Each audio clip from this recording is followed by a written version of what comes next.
the Mercedes-AMG GTR Roadster versus the AMG GTR Pro. First off, we'll go through the exterior similarities and differences. Starting off with the obvious, the Roadster is a convertible, giving you that different driving experience. The Roadster is 125.9 centimeters in height, whereas the GTR Pro is 128.4 centimeters, which is understandable considering the Roadster is a soft top.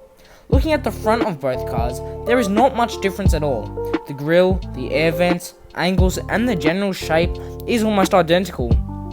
Moving around to the rear now, it's the same again. They both have the same tail lights, diffuser, air vent placement, exhaust shape, and of course, the beautiful rear wing. But there is one difference on the GTR Pro. There is carbon fiber add-on on each side of the rear fender. That does give the GTR Pro a more aggressive look. When you round things up though, both cars are quite similar. I mean, it's up to you which one you'd want, whether you want a convertible or a coupe.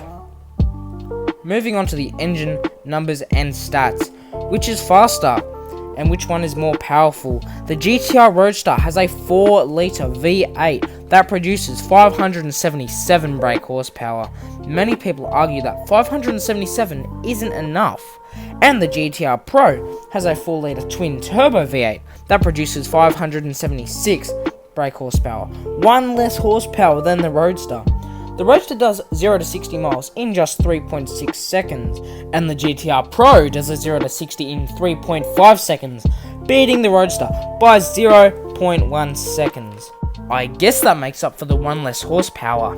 The Roadster's top speed is 317 km per hour, which is equal to 197 miles per hour, and the GTR Pro's top speed is 318 km per hour. That's ridiculous. Once again, there's only 1 kilometer between them.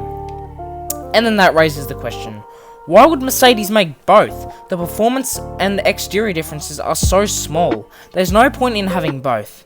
But we're not done there. It's time to move on to the interior, and yes, they're basically the exact same. They both have the interesting center console. In fact, at first glance, the center console is what catches my eye first. Both cars have the touchscreen infotainment system and the 4 circular air vents. But the seats in the GTR Pro are bucket seats, whereas the Roadster has more comfortable seats, I guess you could say. But all up, both cars have a very nice and similar interior. So I'm pretty sure we've covered most of the main aspects of both cars. Which one is best? That's totally up to you. They're both the same car. Almost. That's going to wrap it up for today, guys. I hope you enjoyed. Please like and subscribe. My goal is to get to 100 subscribers by the end of the year. Follow me on Instagram at Finlay Supercars, and make sure you come back for my next video. Stay tuned.